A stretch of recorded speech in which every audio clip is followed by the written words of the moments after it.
azkeneko Madrileko legea ematen duen tentsionamenduaren aukera horrekin besteak beste, eta kasu horretan errenteria izan da erreferente, ez? Orduan guzti horrekin eta jakinda gainera EH Bildu lehen indar municipalista dela, galdetu nahi nizuke zein den EH Bilduren bidea guzti honetan eta egindako lana. Bai, bueno, nik uste dut hori oso agerikoa da azken denboraldian, etxebizitzaren gaiak agenda politikoan hartu duen lekua, ez? Eta, nolabait, errealitatearen dimentsio ikaragarria. Nik esango nuke gentozela gure udaletan, gure udalerrietan hainbat ekimen martxan jartzetik, eta uste dut gauza interesgarria asko egin direla, baina egia da baita ere uste dut jabetu garela realitatearen gordintasun eta dimentsionek eskatzen dituela bestelako neurri eraginkorragoak, ez? Eta nik uste dut, Espainian onartutako, etxebizitza 23an onartutako etxebizitza legearekin eta eremu tentsionatuen tresnarekin ireki zaigula udaloi bide bat ondo aprobetxatzen jakin duguna, eta uste dut ekimena hartzea eta determinazioz bide hori urratzeko urratsak eman izena uste dut oso garrantzitsua izan dela, ez? Beti ere adierazita, eta nik uste dut diskursiboki, etengabe ahalegindu gerala esaten, eremu tentsionatu izendapenak, eta nolabait alokairuaren merkatuaren esparruan interbenitzeak, ez dula errealitatea irauliko, ez dala soluzio magikoa, errealitatea konplexua dela, askotariko neurriak jarri beharko ditugula martxan, eta beraz, eremu tentsionatu izendatzeak eta alokairuaren merkatua eragin ahal izateak ez duela egun batetik bestera errealitatea aldatuko. Are gehiago jakinda, adibidez, eremu tentsionatuaren izendapenak beratik indakarrena ez dela, adibidez, egungo alokairu prezioak erdira jaistea. Ez da inola ere, horrelako proposamenak egiten ari, baina uste dut indargune bat baduela tresnak eta da berehalako inpaktua.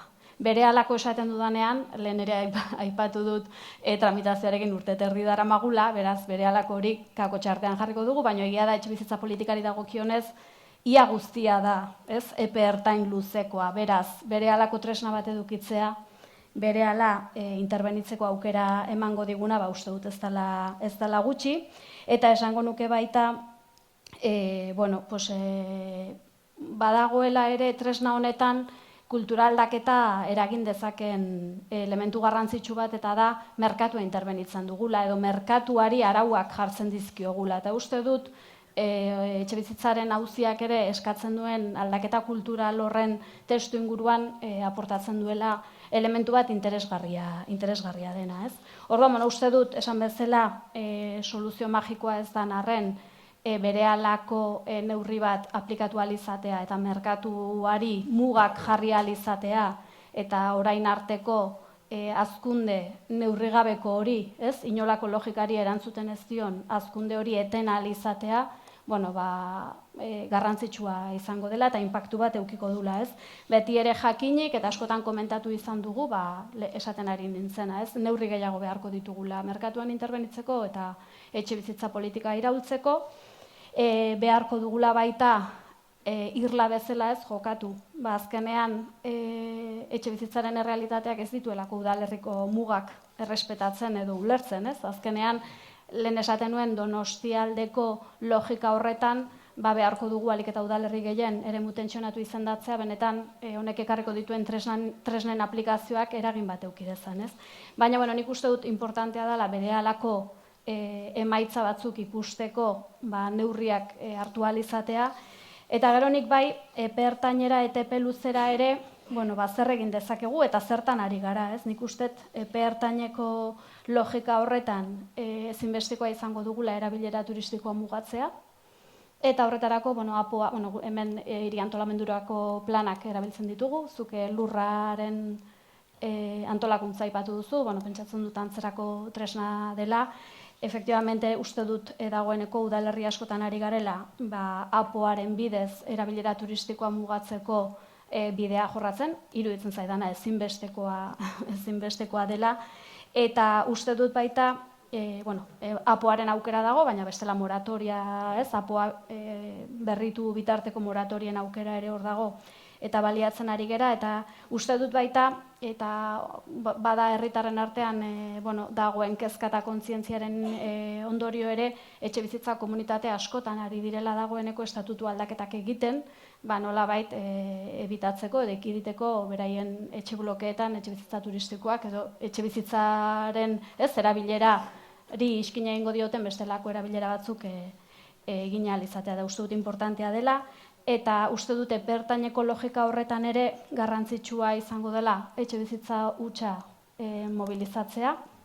Horregia da, orain arte hainbat ekimen landu izan ditugula udalerrietan, eta nik uste dut, lehen ibiaren errekargoa aipatu dut, bada oso, tresna aplikatzen erraza, eta beraz uste dut hor, denok jodu, hor ekimen hartu nahi genuen udalerri guztiok ikusi dugula hor tresna nolabait erraz bat aplikatzeko, eta badaude bestelako ekimenak ere, edo bestelako neurriak ere, baina uste dut kanonaren bidea ere jorratu beharreko bidea dela, eta badakit, EH Bilduko hainbat udalerriari ere ari direla lanketa hau egiten, ez? Eta ikusiko dugu honek ere ze bide egiten duen, zegia da honek ere, kultura ikuspegitik, suposatzen duela ere, eraldaketa handi bat, ez? Esaten ari garelako etxe bizitza hutsa duenak ez bakarrik nolait kanon bat edo zerga handi bat ordaindu beharko duela, baizik eta momenturen batean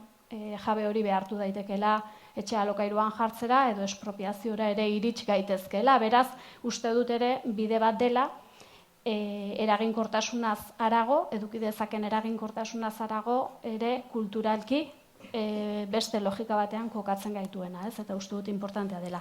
Eta gero, bertaineko logikan ezinbestekoa iruditzen zait, birgaitzera ere dirua bideratzea.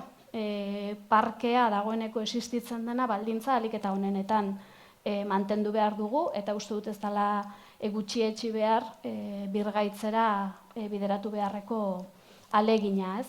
Eta gero horregia da, pixkat udalerrien ikuspegitik, ja sartzen garala epe luzeagoko neurrietan, eta hor parke publikoa eraikitzea hitz egiten da, baina horrek bere prozedura dakar, bere bide administratiboa, bere diru inbertsio handiak dakartza eta bar, eta eskatzen du baita gure kasuan behintzat ezinbestean Eusko Jaurlaritzarekin elkarlan bat, ez? Eta horrek noski bestelako epe batzuk eskatzen ditu. Horrere uste dut etxe bizitza parkea eraikitzeko garaian tokatzen zaigula udaloi ere bide desberdinak jorratzea, formula berriak, hemen egin dira goizean zehar hainbat aipamen, bai lurraren kudeaketaren inguruan, bai etxe bizitza tipologiaren inguruan, uste dut hor tokatzen dela berritzea eta gauzak beste modu batera ere egin daitezkela ikustaraztea, eta gero uste dut ere alegin berezi egin beharko dela nolabait dagoeneko urbanoa den lurretan eraikitzeko eta beraz lurzoru naturala errespetatzeko, ez? Hori ere kontuan hartu beharreko beste dimentsioa. Eta gero pixkat epe luzeragoko logika horretan uste dut ere hor dagoela nolabait ekipamendu dotazionalek, etxe bizitzaren erabilerarako edo bizitoki gisa baliatu ahal izatea. Uste dut gure udalerrietan zentzu horretan bide interesgarria egin dela, ekipamendu interesgarriak landu direla, publiko edo kolektibo espezifikoa zuzendutako esperientzia politak dauzkagula, eta horre ere uste dut behar bada ez da proposamen kuantitatibo potentea, baina uste dut kualitatiboki ere dotazionalen esparruan egiten ari garen alegina interesgarria dela, eta hor, hau esaten dudanean, akordatzen ari naiz adibidez, Usurbilgo Txirikorda proiektuaz, edo gure udalerrian adibidez, gazteen etxe bizitza komunitarioa bezalako ekipamendu dotazionalez, ez? Uste dut bide hori ere, udalerrientzat, badela bide bat alegina handia eskatzen diguna, baina emaitza politak eman ditzakeena.